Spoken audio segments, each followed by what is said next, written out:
Testing 1, 2, 3. Testing 1, 2, 3.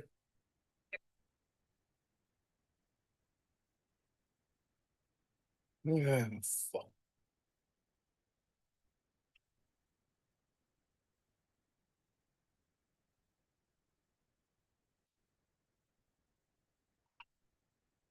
Good evening.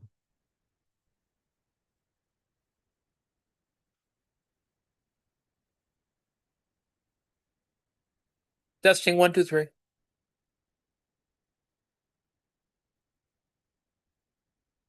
Testing 1, 2, 3. Testing 1, 2, 3.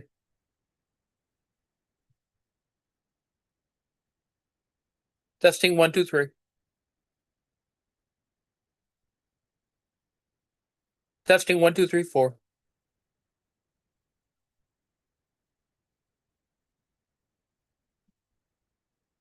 Okay.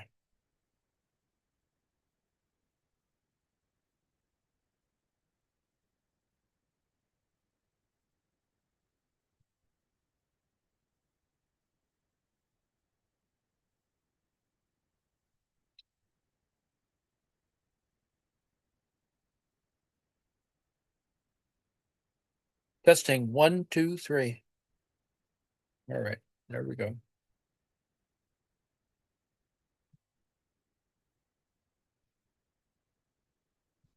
Welcome to the last of the series. Been doing this for now a couple of years, needless to say. Carried on the weekly Marx tradition. It's only been recently that I discovered that we discovered that Ruriki had passed away. Rest in power, Ruriki. But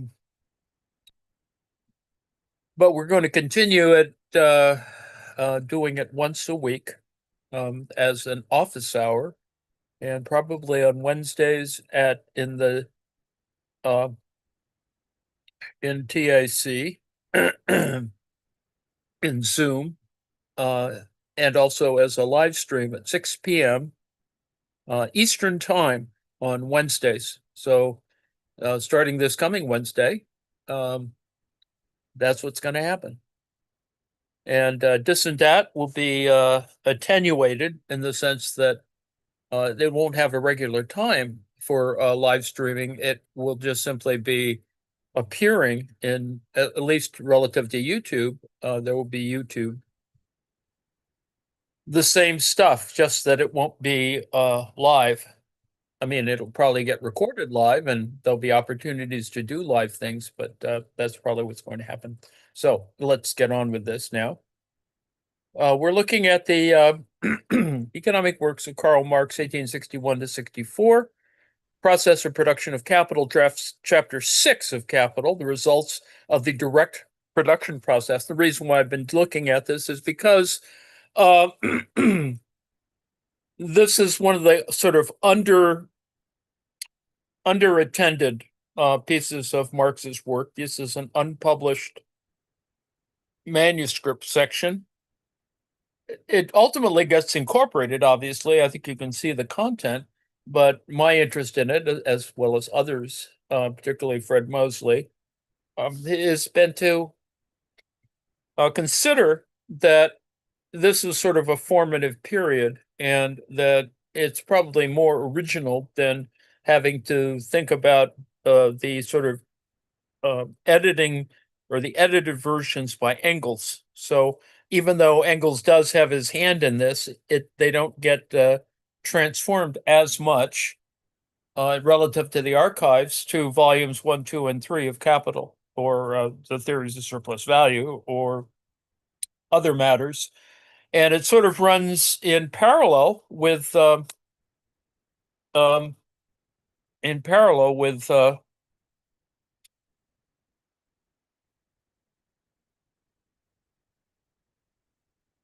it runs in parallel with other elements like theories of surplus value. Anyway, so let's get on with this.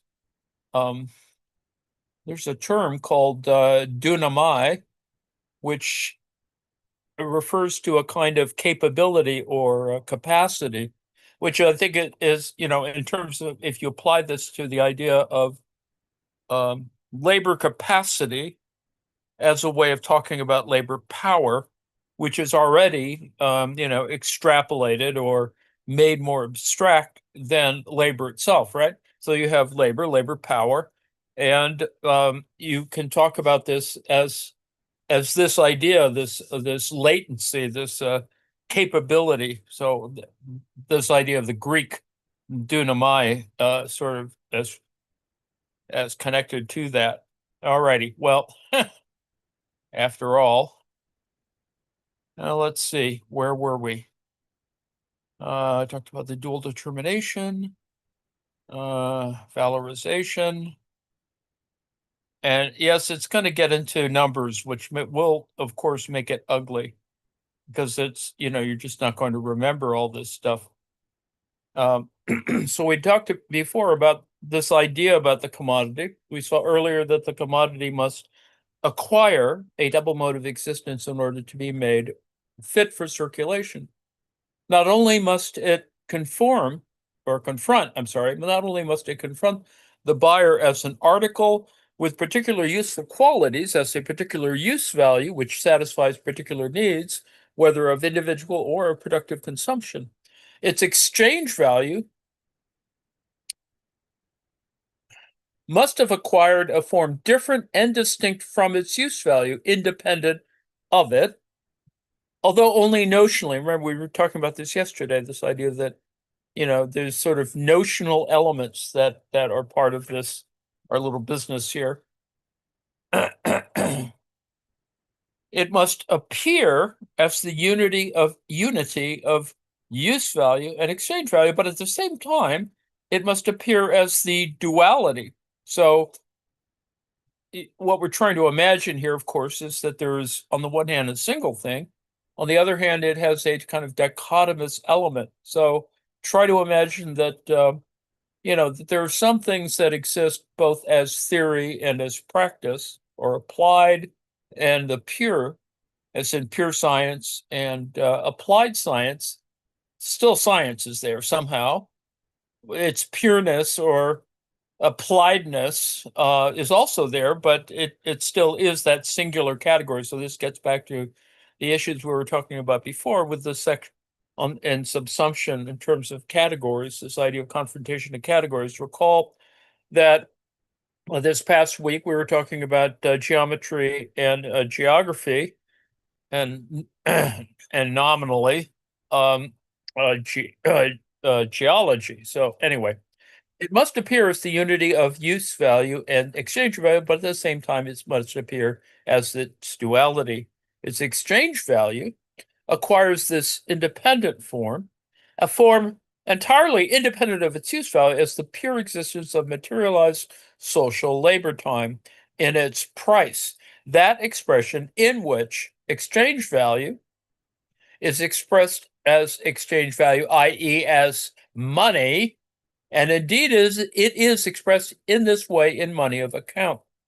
There are, in fact, individual commodities, for example, of railways, large buildings, etc., which are, on the one hand, so continuous in their nature, and on the other hand, so extensive that the entire product of the capital advanced appears as one single commodity.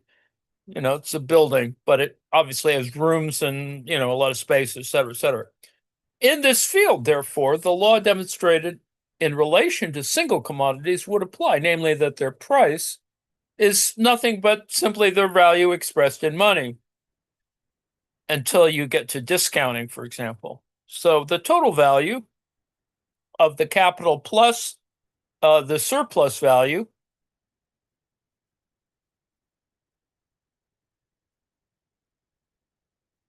would be contained in the single commodity and could be expressed in money of account. The price determination of a commodity of this kind would not differ from that given earlier for the single commodity, because here the total product of the capital would really be present as a single commodity. It's therefore unnecessary to discuss this point any further, thank goodness. The majority of commodities, however, are discrete in nature, and even the contiguous ones can, in some places, be treated notionally as discrete magnitudes, i.e., considered as amounts of a given article. They are divisible according to the measures customarily applied to them as specific use values. For example, page 46, a Excuse quarter me, Anne. I don't want to be centimeter. a stickler, but it doesn't appear that you're live and there is no share up on the screen. Oh, you're right. Thank you very much. Uh, I screwed up again. from the start. Oh, bloody hell. I actually haven't uh I haven't lost. It shows that I'm still not getting used to anything. I've never gotten the hang of this damn thing.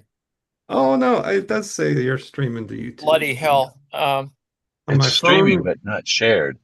no Uh, share. my earphones are not There we working as well. go. Here we go. Let me see if I can get this. There we go. I Oh was man. listening while I got back to my car.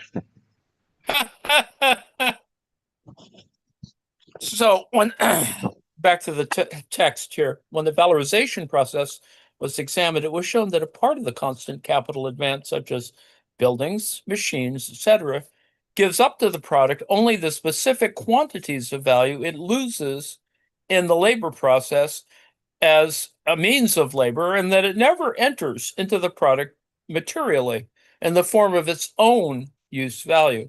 So it was shown that it continues to serve in the labor process over a long period, and that the part of the value that it gives up over a particular period of time to the product produced during that period can be estimated according to the ratio between that particular period and the total period during which it is used up as a means of labor. There's really a long way to get there, and thereby losing its total value and transferring its total value to the product. So, amidst all of this, we're talking about a series of transfers or transformations, as it were, or equivalences being that the whole idea of this abstraction, the abstracting of or the differentiation between use value and exchange value is not wholly, separated. It is just simply an integral part. An object has both things. It can have one thing alone, that is, in terms of use value, if you agree that the world is a material world, and so it's asymmetrical. It's not, you know, there are objects of pure exchange, but Marx sort of never gets there in the sense that in discussing, he never fully gets to the 6 volumes and the discussion of financial capital, et cetera, because, once Marx had will arrive at this stuff, general intellect, which I was fiddling around with, we won't, you don't get this sort of discussion about knowledge as a kind of palpable idea. So anyway, thereby losing its total value and transferring its total value to the product. For example, if it serves for 10 years, a calculation of the average will show that it gives up 1/10 of its value to the product in 1 year and adds 1/10 of its value to the annual product to the capital of the capital. Insofar as this part of the constant capital continues to serve as a means of labor after disposing of a given quantity of products and to represent a definite value according to the average estimate indicated above, it does not enter into the formation of the value of the products that have been disposed of. In general, its total value is only a determinant of the value of the products disposed of, the products for the production of which has already served, insofar as the value given up by it during a particular period of time is estimated as an adequate part of its total value, determined by the ratio between the period of time during which it has served and given up part of its value, and the total period of time during which it serves and gives up its total value to the product. So, for the rest, the value it continues to have does not come into consideration when the value of the amount of commodities already disposed of is estimated. It could therefore be set at zero or nothing in relation to this amount, or, and this comes to the same thing, the matter can be regarded for the sake of simplification for the present purpose as if the total capital, including the part of the constant capital, which only enters completely into the product over long periods of production, were entirely contained, dissolved in the product of the total capital, which we are about to consider. So here we go. Let us assume that the total product equals 1,200 yards of linen. Let the capital advance be 100 pounds, of which 80 pounds represents constant capital and 20 pounds variable capital. So this little c, little v. And let the rate of surplus value be 100% so that the worker works half the working day for himself and the other half for the capitalist without receiving payment. Note here, this is important, right? There's an unpaid and a paid component of it. And yet, and this is to show that you could have a whole half that is another whole 100%, 100% added in that sense, of value added, if you will. Anyway, in this case, the surplus value that has been produced equals 20 pounds. Total value of the 1,200 yards equals 120 pounds, 80 pounds of which represents value added by the constant capital, and 40 pounds newly added labor. So half of the latter replaces the wage. The other half represents surplus labor, page 447, or forms of surplus value, or it forms surplus value. Now, since the elements of capitalist production, only accepting the newly added labor, already enter into the production process as commodities, hence with very specific prices, the value added by the constant capital is already given as a price. For example, in the above example, it's 80 pounds for flax, machines, etc. But as regards the newly added labor, if the wage determined by the necessary means of subsistence equals 20 pounds, and the surplus labor is of the same amount as the paid labor, it must be expressed in a price of 40 pounds, since the value in which the newly added labor is expressed depends on its quantity, but not by any means on the situation in which it's paid. The total price of the 1,200 yards produced by the capital of 100 pounds, therefore, equals 120 pounds. Now, how, in this case, is the value of the individual commodity to be determined? Hence, the value of a yard of linen. You know, we may get really bored by these examples, but actually, the fact that he keeps repeating them, I think, is actually somewhat useful. Even though, you know, he spends a lot of time writing all this stuff out when it could be either made simpler or used it in a much a different kind of exposition. Anyway, evidently, by dividing the total price of the total product by the number of individual products as they result from a division of the product into aliquot parts according to measurements which are given, the total price of the product must be divided by the number of products. Their use value provides the yardstick. Hence, in this case, it's 120 pounds over 1,200 yards. Now, this gives a price of 2 shillings for the individual yard of linen. So prior to this, we're thinking about big bolts of, you know, linen. But you can also think of this in a kind of very a particular kind of way in that sense. If the yard, which serves as the measure of the linen, is now further developed as a yardstick, by subdividing it into smaller aliquot portions, this will make it possible to go further and to determine the price of half a yard, and so on. Thus, the price of the individual commodity is determined by calculating its use value as an aliquot part of the total product, and its price as a corresponding aliquot part of the total value brought forth by the capital. You know, it sounds a little too complicated in that sense, but it's actually, when you think of the numbers, it kind of all sits okay, or at least in an arbitrary way. He tries to always get his math to work out properly, even though at some moment you start seeing fractions and stuff, which, can be either confusing or whatever. Anyway, back to the text. We have seen that in accordance with the different levels of productivity or productive power of labor, right? Recall that this is what's going on, a kind of set of expectations, as it were, about labor, not the labor itself, but some set of, sort of other things that are implied, a kind of, as it were, semantic universe for this kind of activity. So anyway, we've seen in accordance with a different level of productivity or productive power of labor, the same labor time will be expressed in very diverse amounts of produce, or an exchange value of equal magnitude will be expressed in entirely different quantities of use value. In the case under consideration, assume that the productivity of linen weaving increases fourfold the constant capital, flax machines, etc., that was set in motion by the labor expressed in 40 pounds, recall the 40 pounds, was equal to 80 pounds.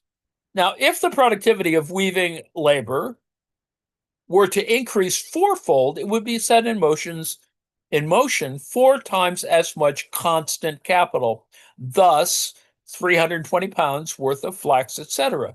And the number of yards would increase fourfold. It would grow from 1,200 to 4,800. The newly added weaving labor, however, would continue to be expressed in 40 pounds, since the quantity of labor would have remained unchanged. So this is the point here, is that it may seem like an accounting trick, but the reality is that there is actually an underlying logic to it. This is why the capitalist logic, is it has a certain continuity to it in that particular sense. Anyway, back to the text.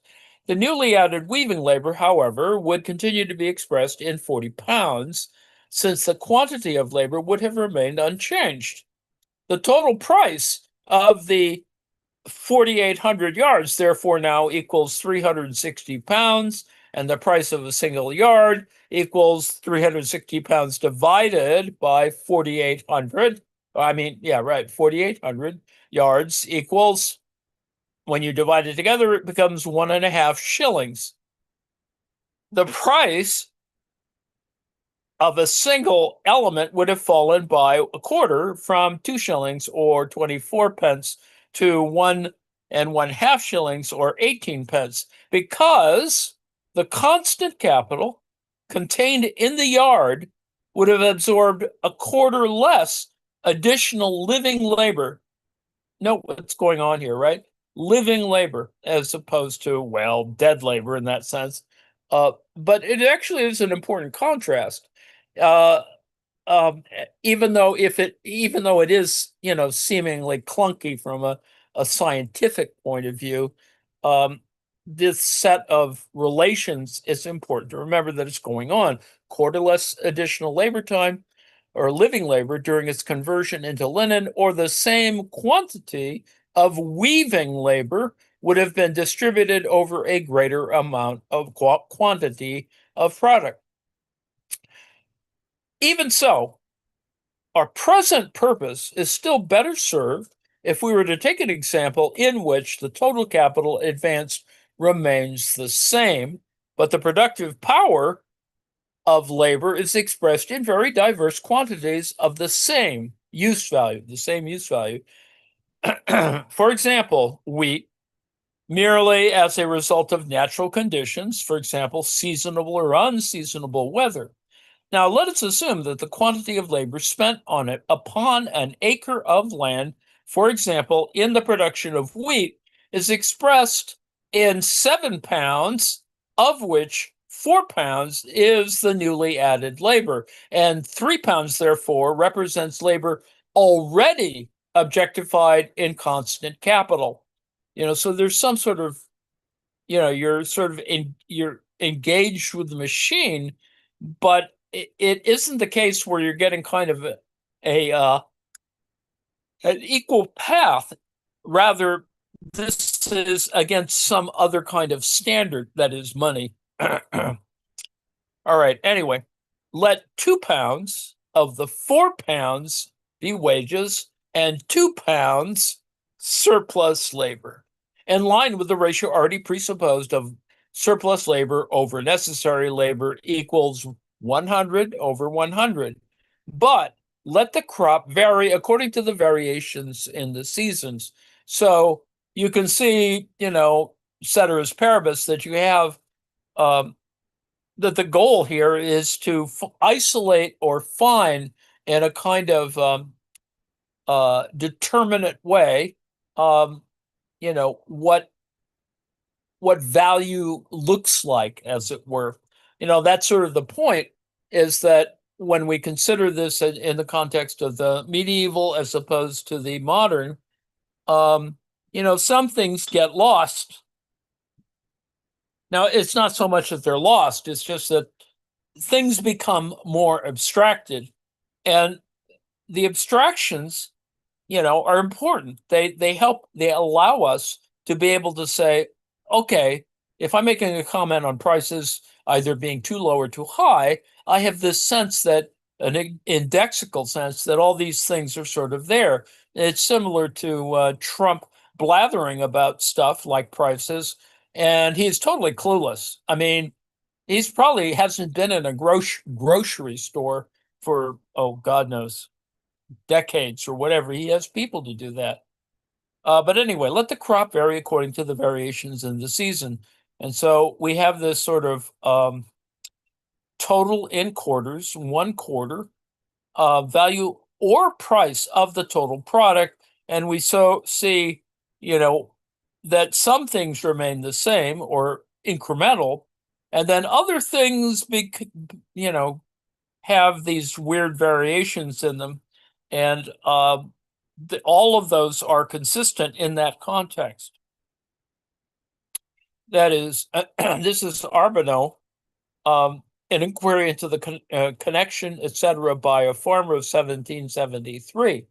The value or the price of the total product of capital of 5 pounds advanced for 1 acre always remains the same here, that is 7 pounds. Since the amount of objectified and newly added living labor, right, living labor, the labor that I expend, and it's kind of has a kind of added value in that sense. But this same labor is expressed in very different numbers of quarters, and the single quarter, the same aliquot part of the total product, therefore has very diverse prices. This variation in the prices of the individual commodities produced with the same capital does not, however, lead to any change at all in the rate of surplus value, in the ratio of surplus value to variable capital, or the proportion in which the total working day is divided into paid labor and unpaid labor. So therefore, the total value in which the newly added labor is expressed remains the same, because the same quantity of living labor as before is added to the constant capital, and the proportion between the surplus value and the wage, or between the paid and the unpaid labor, remains the same whether the yard, owing to differences in the productivity of labor, costs 2 shillings or 2 shillings or 1.5 shillings. What has altered in regard to the individual yard is the total quantity of weaving labor added to it. But the proportion in which this total quantity is divided into paid and unpaid labor remains the same for each aliquot part, whether larger or smaller, of the total quantity which is contained in the individual yard. This is the idea of the dry goods store, right? But anyway, similarly, under the given presupposition, in the second case, with a decline in productivity of labor, a rise in the price of the quarter of wheat, the fact that the newly added labor is distributed over fewer quarters with a greater quantity of newly added labor, therefore falling to the share of the individual quarter, page 449. So it would also make absolutely no difference to the proportion in which this larger or smaller quantity of labor absorbed by the individual quarters divided between paid and unpaid labor.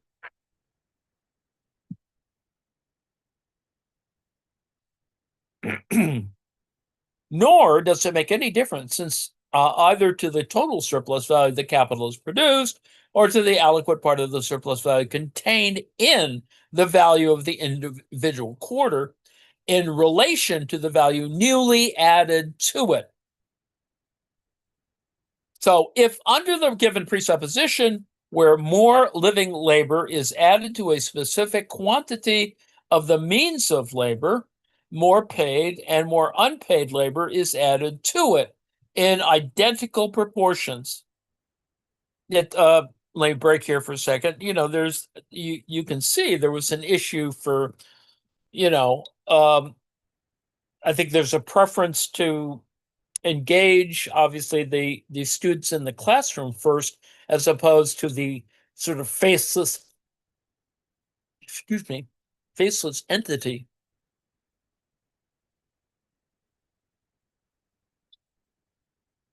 So,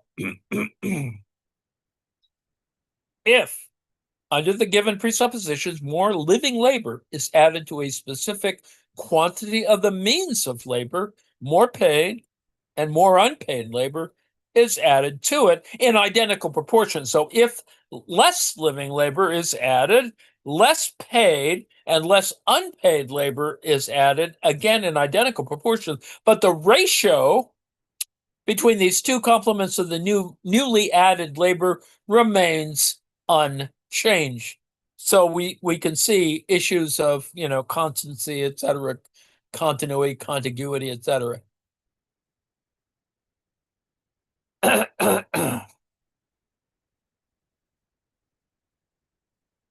Leaving aside a number of distorting influences, which is not relevant to consider for the present purpose, it is the tendency and the result of the capitalist mode of production continuously to raise the productivity of labor, hence continuously to increase the amount of the means of production converted into products with the same additional labor, continuously to distribute the newly added labor over a greater quantity of products, so to speak, and therefore to reduce the price of the individual commodity or to cheapen commodity prices in general.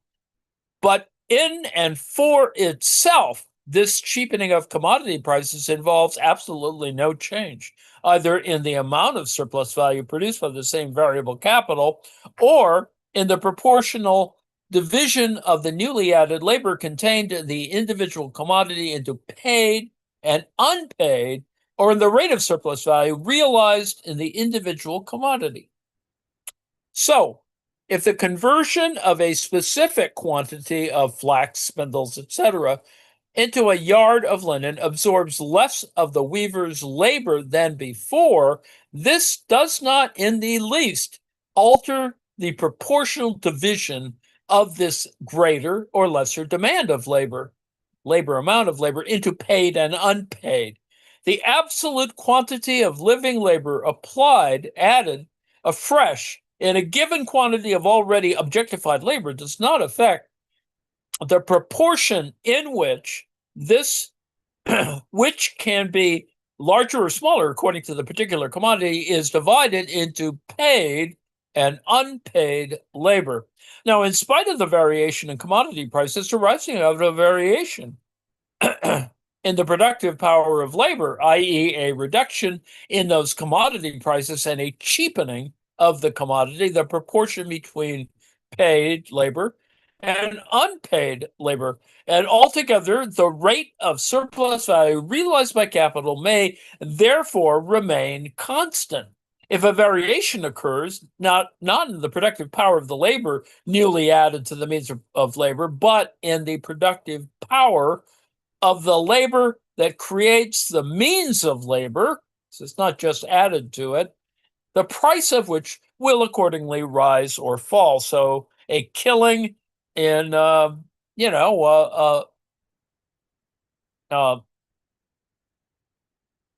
controlled substances, for example, could be used in that context. So if a variation occurs not in the production process, blah, blah, blah, blah, it creates the means of labor, the price of which will accordingly rise or fall. It is equally clear that the variation thus affected in the prices of the commodities would not alter the unchanging division of the additional living labor contained in them, to look in them into paid and unpaid labor, paid labor, unpaid labor. And, it depends, who you are.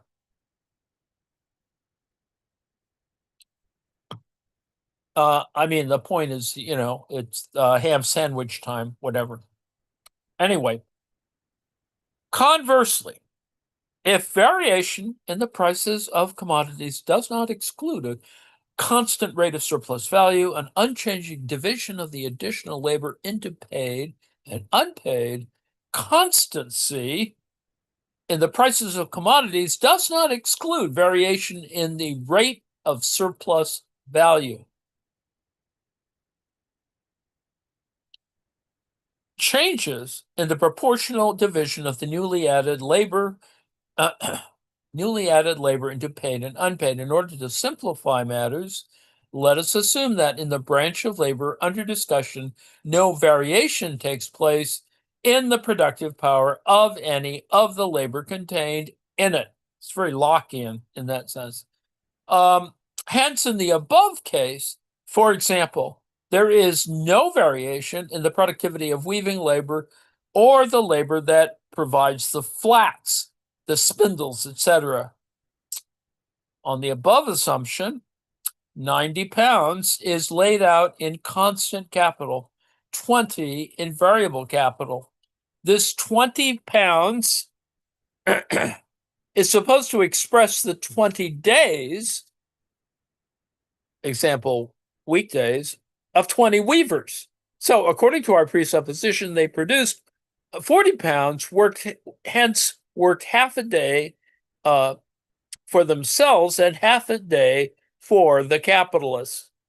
And so this is, a variety of expositions during this program called City, I guess.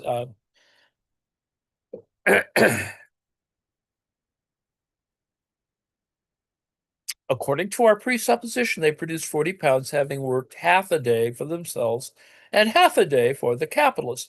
But it is further posited that the working day was equal to 10 hours and is now extended to 12, so that the surplus labor is increased by 2 hours per game. The total working day would have grown by the US in 15 minutes from 12 to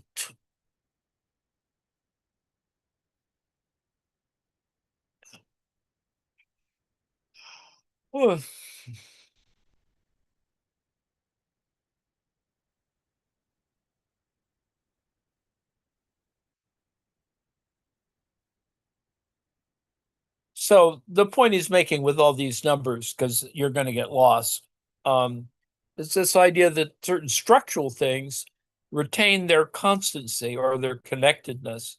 So giving someone a chair is, it's not a radical act, but it is certainly polite. It is, non, divided monsters, etc. None of that has happened. So the price of a single yard would remain unchanged because it would still cost the same. Still would cost the same.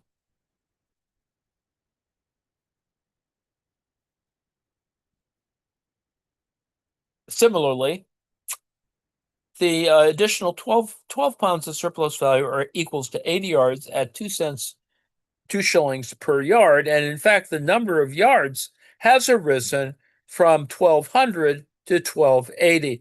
So all of these things are, facts not in baseball, but that they still remain important because they tell us something about, the Rockefeller mentality. and all of the variations, etc., given by it or shown by it.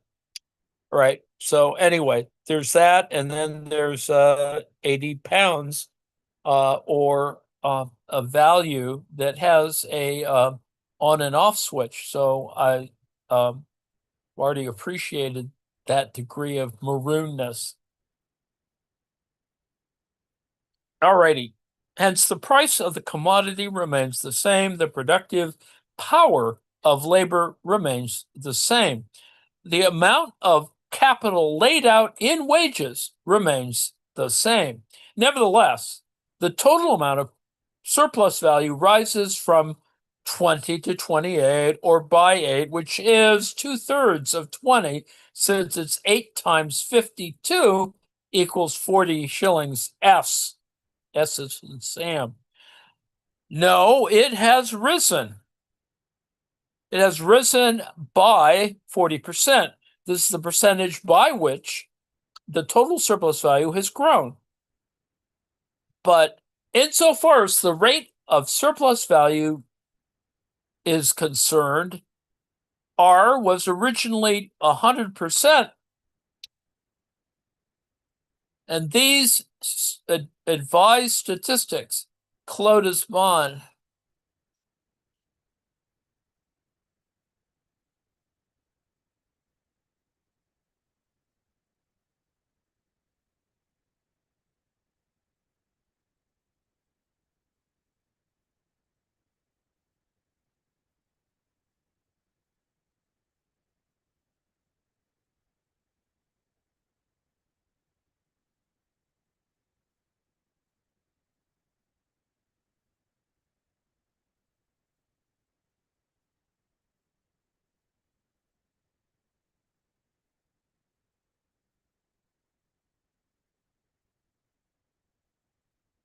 okie dokie. These blasted figures can be corrected later. For the moment, it's enough to say that surplus value grows where commodity prices remain constant, because the same amount of variable capital sets in motion more labor. This is the whole point here, is that, the variable is kind of neutralized, as it were, whether it's labor or certain other elements. Some of which have markets and others don't. So if prefatory remarks, if 20V originally equals 20 10-hour days, which for which one or to which one can apply by 6 to arrive at X weeks without changing matters, and if the working day equals 10 hoses, 10 hours, and if the working day equals 10 hours, the total amount of labor equals 200 hours. So therefore, if the day is prolonged from 10 to 12 hours and surplus labor from 5 to 7, the total labor of the 20 equals 240 hours. If 200 hours of labor are represented in pounds sterling, 240 are represented in 48. And if 200 hours set a constant capital of 80 pounds in motion, two inferences will set in motion a capital of 96 pounds.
Anne, are you there?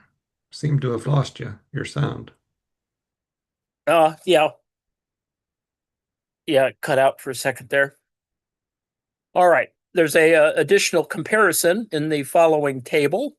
And then as a result of the increase in absolute surplus value, i.e. the prolongation of the working day, the ratio between the paid and unpaid parts in the total amount of labor applied has risen from 5 to 5 to 5 to 7, a rise from 100% to 140%. This ratio is equally reflected in the single yard, but the total amount of surplus value is determined by the number of workers employed at this higher rate. If the number of workers had fallen as a result of the longer working day, only the same quantity of labor being performed as before, but a smaller number of workers being employed owing to the owing to the longer working day, the rate of surplus value would have to increase to the same extent, but its absolute amount would not. Now, let us assume the opposite, that the working day remains the same, it equals 10 hours, but that as a result of an increase in the productivity of labor, an increase which takes place not in the constant capital that employs the weaving labor, nor in this labor itself, but rather in other branches of industry, the products of which enter into the wage, necessary labor is reduced from 5 to 4 hours. Then the workers would work 6 hours for the capitalist instead of 5 as before, and 4 for themselves instead of 5. The ratio of surplus labor to necessary labor was 5 to 5, 100 equal 100 divided by 100, which is 100%, but now it is 6 to 4, which is 150 to 100, which equals 150%. Yes, I know, it seems a little tedious, but Marx is trying to make it truly as simple as possible. 20 men continue to be employed for 10 hours equals 200 hours altogether. They continue to set in motion the same constant capital of 80 pounds. The value of the total product continues to be 120 pounds. The number of yards equals 1,200. The price of the yard is 2 shillings. Now, the reason is that nothing at all has changed in the prices of production. The total product in value of one worker was 2 pounds, and of 20 was 40 pounds.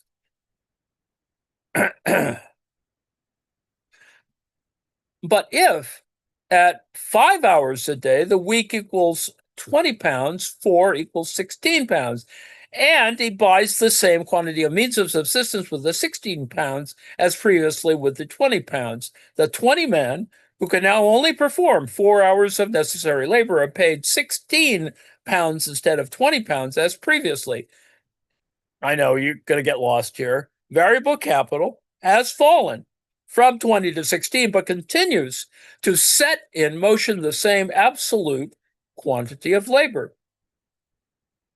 However, this quantity is now divided differently. Previously, a half was paid, a half was unpaid. Now, 4 hours of the 10 are paid and 6 unpaid, hence 2/5 paid and 3/5 unpaid. In other words, the ratio is now 6 to 4 instead of 5 to 5, and thus the rate of surplus value is 150% instead of 100%. The rate of surplus value has risen by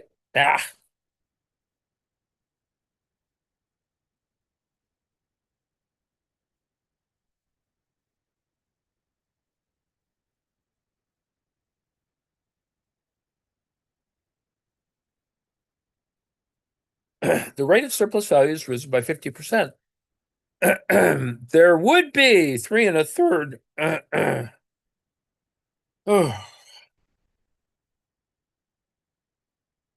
and 4 4/5 of unpaid weaving labor in each yard. This is for 24 over 5 ratio to 16 over 5, or 24 to 16 as above. We therefore should have So the point of this little table down here, this illustration, notice these lowercase c, v, and s, the value of the total product, the rate of surplus value, which was described above. The total surplus value would be this number. 1,200 yards would be produced. The price of per yard is 2 shillings. Amount of weaving labor per yard, is eight pence. Surplus labor, 4 4/5. Rate of surplus labor is 4 4/5 to 3 1/5, which is the same or equal to 24/16, which is 150%. So the point here is that the rate of surplus value at 150% is the same as the rate of surplus labor, even though all the numbers are moving around. Anyway, it will be noted here that the total amount of surplus value is only 24, not 28, as in example 2. But if in 3, the same amount of variable capital, 20, were to be laid out, the total amount of labor employed would have risen, since it remains the same if a variable capital of 16 is laid out. In fact, it would have risen by a quarter, since 20 is more than 16. So there would have been a rise in the total quantity of labor employed, not just in the proportion of surplus labor to paid labor. I know it's a lot of arm waving, and I assume, if you're explaining to this, or if Marx is thinking, well, now how am I going to explain this to people? Actually, I think it begins to make sense after, but note, of course, that this is at a certain scale. All of this is still about scale. And so you get the section 3 here, CVS, total product rate of surplus value, 150%. Total surplus value, 30, 1,500 yards, price per yard, amount of weaving labor per yard, surplus labor, and then the rates are the same, right? Recall that the rates are the same. It should, in general, be noted that if, as a result of a fall in wages, which is a result here of an increase in productive power, that is, less variable capital is needed to employ the same amount of labor. This amount of labor is employed with a greater advantage for capital in that the paid part of this amount falls in comparison with the unpaid part. Furthermore, if the capitalist continues to lay out the same amount of variable capital, he makes a twofold gain, because he not only achieves a higher rate of surplus value on the same total quantity, but exploits a greater quantity of labor at this higher rate of surplus value. Although his variable capital has not increased in magnitude. So the point of all of this, hand waving or arm waving, is that Marx is trying to convince us, that, even though some things stay the same, other things, exploitation is going on. And it occurs in the relative proportions here, as marginal productivity theory sort of suggests. Well, that's why it's doing what it does. It's because it's always operating not in a perfectly linear way, but in a way where mathematical margins are at work. Anyway, we have therefore seen that Number 1, the rate and quantity of surplus value may remain constant with changing commodity prices. So again, this is this idea that surplus value is not identical to other things like prices. Number 2, the rate and quantity of surplus value may vary with constant commodity prices. As was developed in our examination of the production of surplus value, commodity prices as such only influence surplus value insofar as they enter into the reproduction costs of labor capacity, thereby affecting the latter's own value. This effect may, over short periods, be canceled out by countervailing influences. Now, it follows from number one above that the fall in commodity prices, which arises from the development of the productive power of labor, the resulting cheapening of commodities, leaving aside the group of commodities which make labor capacity itself cheaper when they become cheaper, just as inversely, their increased dearness, expensiveness, or whatever, makes labor capacity more expensive. Admittedly, implies that less labor is materialized in the individual commodities, or that the same labor is represented by a greater quantity of commodities, for which reason a smaller aliquot part of the labor falls to the share of each individual commodity, but it does not in itself imply any change in the proportional division of the labor contained in each individual commodity into paid and unpaid. Now, the two laws developed here are universally valid for all commodities, including, therefore, those that do not enter directly or indirectly into the reproduction of labor capacity, and the prices of which are therefore irrelevant to the determination of the value of labor capacity itself, whether they have risen or fallen. So it follows from 2, see the remarks, then add 3 and 3a, that although the commodity prices remain the same, and the productive power of the living labor employed directly in the branch of production which results in the commodity remains the same, the rate and the amount of surplus value may rise. It would have been equally possible to demonstrate the obverse of this phenomenon, namely that prices may fall either if the total working day is reduced or if the necessary labor time increases owing to an increase in the prices of other commodities, while the working day remains constant. I could just see Marx trying to explain this to, in a workers' meeting. This is the case because a variable capital of a given magnitude may employ very unequal amounts of quantities of labor of a given productive power, and the prices of the commodities remain the same as long as the productive power of labor does not alter, or a variable capital of varying magnitude employs equal quantities of labor of a different productive power. In short, a variable, damn it, come on.